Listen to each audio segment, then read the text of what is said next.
بسم اللہ الرحمن الرحیم اللہم یسر لنا امورنا مع الراحۃ لقلوبنا وابداننا والسلامۃ والعافیۃ فی دیننا ودنیانا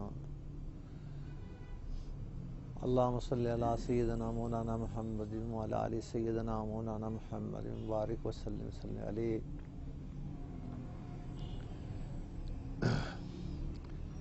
تمام تعریفیں اللہ پاک کے لیے جو تمام جہانوں کا پروردگار ہے۔ لاکھوں کروڑوں درود و سلام آپ صلی اللہ علیہ وسلم مبارک کی ذات مبارکہ کے لیے۔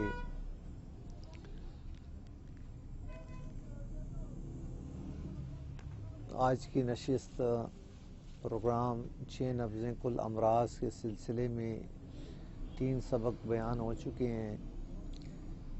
آج اس کا چوتھا سبق بیان کرنے جا رہا ہوں۔ اللہ پاک مجھے آسان فہم بیان کرنے کی توفیق عطا فرمائے۔ آج کے سبق کا عنوان ہے بگڑی ہوئی نبض کے مدارج، یعنی درجے۔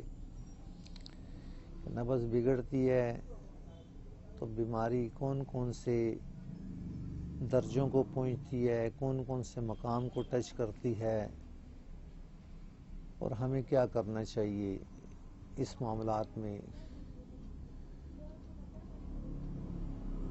تو یہ نبض کے بگڑنے کے 6 درجے ہیں۔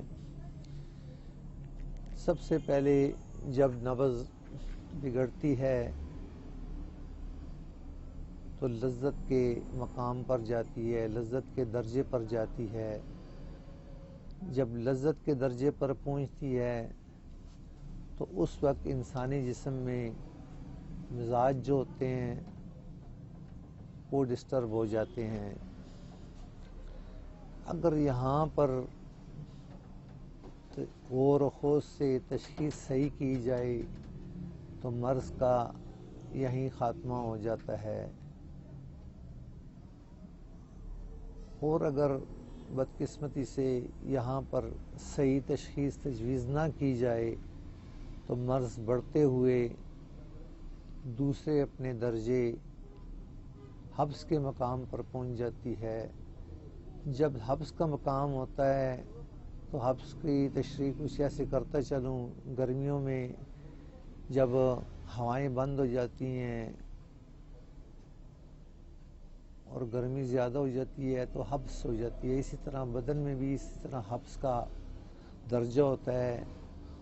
جس وقت حبس کے درجے پر مرض پہنچتی ہے تو اس وقت انسان کے اخلاق متاثر ہو جاتے ہیں، یعنی مقام مرض جو ہوتا ہے وہ اخلاق ہوتے ہیں۔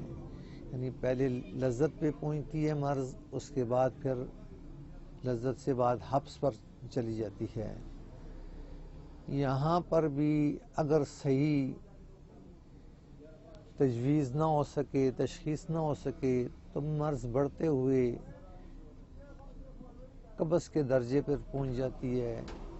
جب قبض کے درجے پر پہنچتی ہے تو اس وقت انسانی جسم میں جو چیز متاثر ہوتی ہے وہ اعضاء ہوتے ہیں، یعنی انسانی اعضاء ہوتے ہیں، آرگن ہوتے ہیں۔ اور یہ قبض وہ قبض نہیں ہے جو پخانہ سخت ہو جائے، وہ قبض یہ نہیں ہوتی، یہ درجہ وائز یعنی نبض کے بگڑنے کا درجہ ہوتا ہے، تیسرا درجہ ہوتا ہے۔ یعنی لذت سے حبس تک پہنچی، حبس سے قبض تک پہنچی، اور بدقسمتی سے یہاں بھی کچھ سمجھ نہ آئی کسی طبیب کو، اور اسی نے وہی اپنے تریاق اور اکسرات دینے شروع کر دیے تو مرض بگڑتے ہوئے سوزش کے مقام پر پہنچ جاتی ہے، یعنی سوزش کے درجے پر پہنچ جاتی ہے۔ جب سوزش کا درجہ ہوتا ہے تو اس وقت انسان کے جسم میں جو مقام متاثر ہوتا ہے وہ ارواح ہوتے ہیں۔ اس وقت جب سوزش ہوتی ہے تو اعضاء کھانے شروع ہو جاتے ہیں، یعنی گلنے شروع ہو جاتے ہیں، سوزش یعنی تیزاب بننا شروع ہو جاتا ہے۔ اسی طرح جہاں بھی اگر صحیح پراپر تشخیص و تجویز نہ ہو سکے، درجے کو نہ دیکھا جائے اور مقام مرض کو نہ دیکھا جائے، تو مرض چلتے ہوئے آگے اپنے 5ویں درجے کو طے کرتی ہے، جس کو ورم کہتے ہیں۔ ورم آنے شروع ہو جاتے ہیں۔ جب ورم انسانی جسم میں ہوتے ہیں تو اس وقت مرض کا مقام جو ہوتا ہے قوا ہوتا ہے، قوا کے مرض اپنے 5ویں درجے کو پہنچ جاتی ہے۔ جب یہاں بھی انسان کوئی تشخیص تجویز نہ ہو سکی، وہ پراپر دوائی نہ ہو سکی، تو مرض اپنا سفر کرتے ہوئے اپنے چھٹے درجے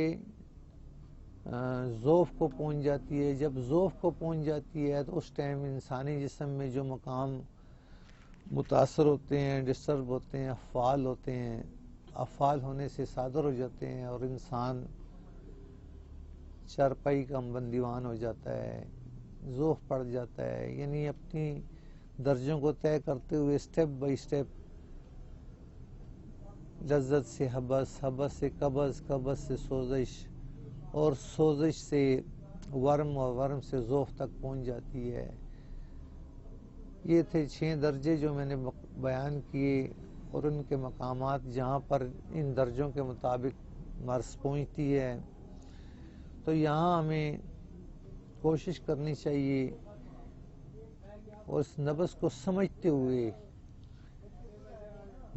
سمجھتے ہوئے جانتے ہوئے کہ اب نبض کا کون سا مقام ہے، کس درجے پر پہنچ گئی ہے۔ اگر قوا کے درجے پر پہنچ گئی ہے، قوی ہو گئی ہے، تو ہمیں لذت اور حبس تک سمجھنا چاہیے۔ جب نبض میں قوی پن ہو تو اس وقت ہمیں لذت سے حبس تک جاننا چاہیے کہ ابھی لذت اور حبس تک پہنچی ہے۔ اسی طرح جب تیزی ہو جائے نبض میں تو اس وقت ہمیں یہ سمجھنا چاہیے کہ اب مرض جو ہے قبض اور سوزش کے مقام پر پہنچ گئی ہے، قبض اور سوزش کے مقام پر پہنچ گئی ہے۔ اسی طرح جب نبض میں ضعف واقع ہو جائے تو اس وقت ہمیں بخوبی جان لینا چاہیے کہ اب نبض جو ہے ضعافت کے مقام پر ہو گئی ہے، ضعیف ہو گئی ہے، کمزور ہو گئی ہے۔ تو یہ 6 درجے تھے۔ بیان کرنے کا یہ مقصد تھا کہ جب بھی مریض آپ کے پاس آئے، لذت اور قبض کا درجہ اگر ہو تو اس کو لذت یا حبس کا درجہ ہو تو اس کو وہی شروعات والی دوائیں دینی چاہیے، اکسیر و تریاق میں نہیں جانا چاہیے۔ اسی طرح قبض اور سوزش کا جب مقام بنے تو اس پر بھی اسی درجے کی دوائی دینی چاہیے جو اس کی بنتی ہے۔ تریاق اور اکسیرات یا محرک یا شدید نہیں دینی چاہیے۔ اسی طرح جب ضعف واقع ہو جائے تو اس وقت جو ہمارے حکماء کا اصول ہے اکسیر اور تریاق اور مقویات، تو اس وقت ان چیزوں کو مد نظر رکھتے ہوئے یہ دوائیں تجویز کرنی چاہیے۔ تو مرض بگڑنے کے 6 درجے تھے جو میں نے بیان کر دیے، اور انسانی جسم میں جو 6 مقام تھے جہاں تک پہنچتی ہے وہ درج ذیل تھے جو میں نے آپ کے سامنے بیان کر دیے۔